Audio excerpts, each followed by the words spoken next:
Welcome to Above Par. I'm your host, Kathy Hartwood. I show you how to take more of your talent to the golf course without practicing harder, taking more lessons, or buying new equipment.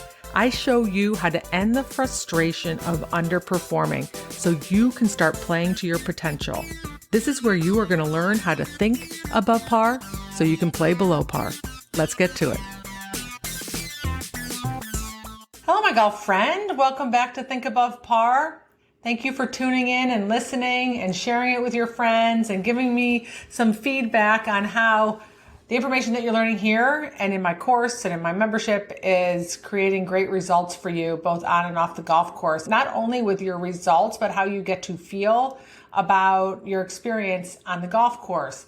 And I wanted to talk to you today about an email I got a while ago, so I apologize on the delay to this listener.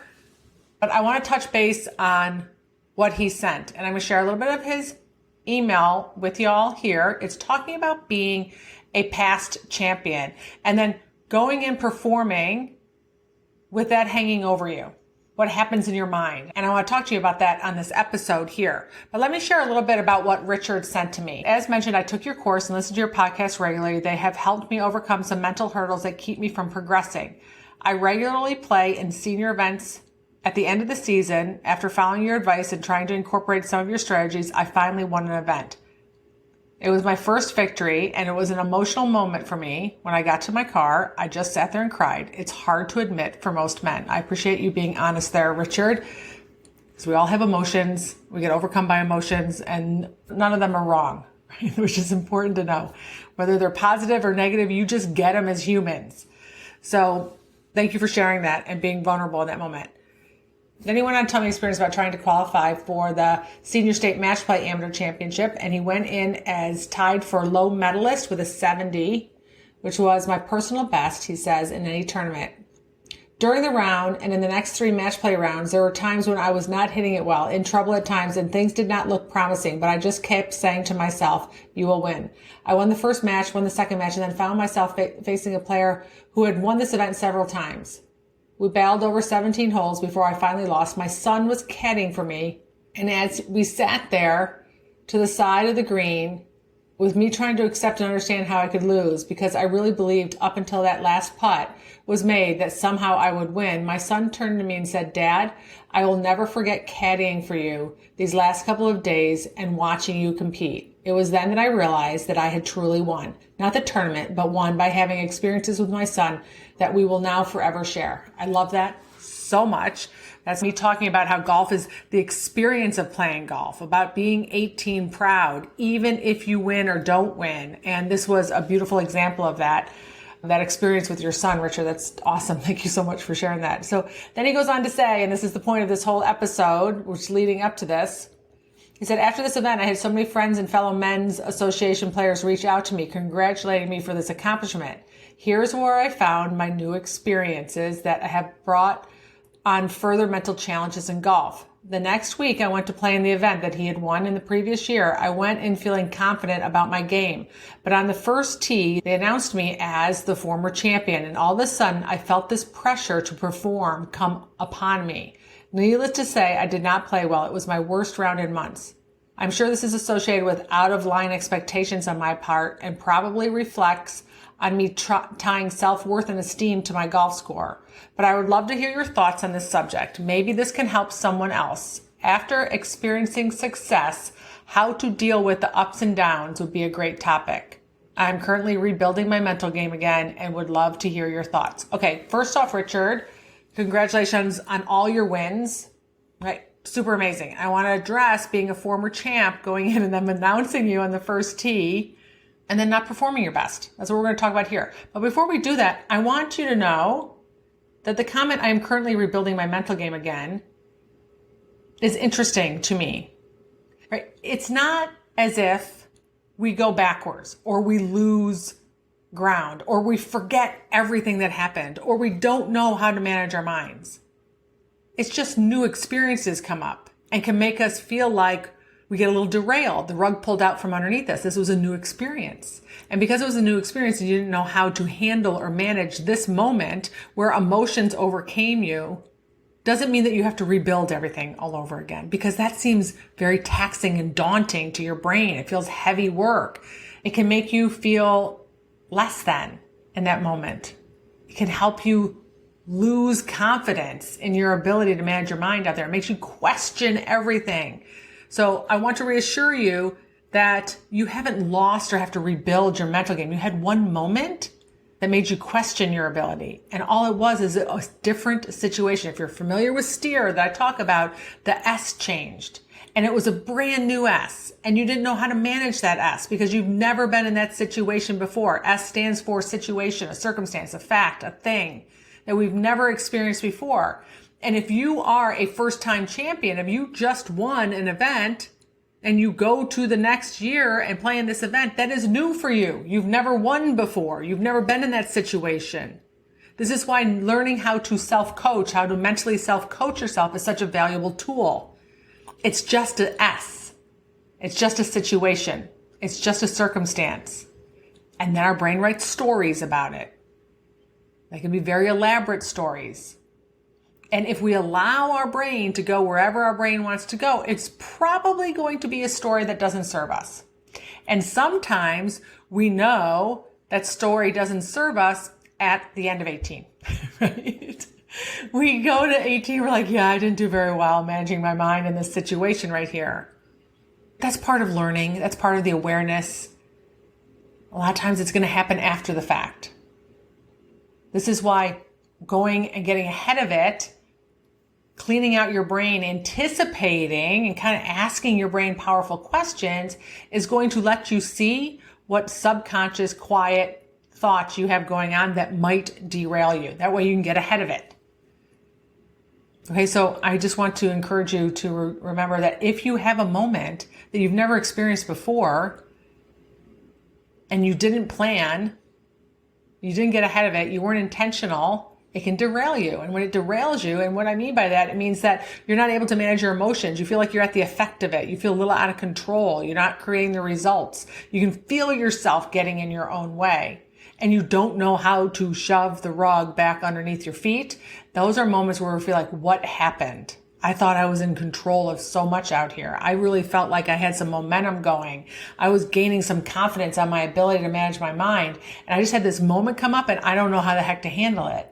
That's called being human. And that's going to happen for the rest of the time that you decide you want to keep growing as a human. You're going to have moments that derail you. You're going to have moments where you just don't know what to think. And hindsight can be beautiful, but not useful, right? Because golf happens so quickly and you finish the round and you're like, oh man, I wish I handled that differently. I wish I thought of this. You know, when you have a conversation with somebody and they're coming at you with all kinds of maybe attacks or mini attacks, or they're questioning you or it's confrontational, and you get lost in what exactly to say. And then you go home and you ruminate on the conversation and you're like, oh, I wish I had said that. Or, ooh, that would have been a good thing to say at that moment. But you couldn't think about anything when it was happening. Right? This can happen in golf too. Right? We're just humans. And the more times we go through those experiences and build up our toolbox, the more prepared we are when those moments come up. Also, being in the habit of getting ahead of the round and anticipating what could happen, right? Sometimes, like I said in the story, there was a giraffe when I played in South Africa on a par 5. I could not anticipate that.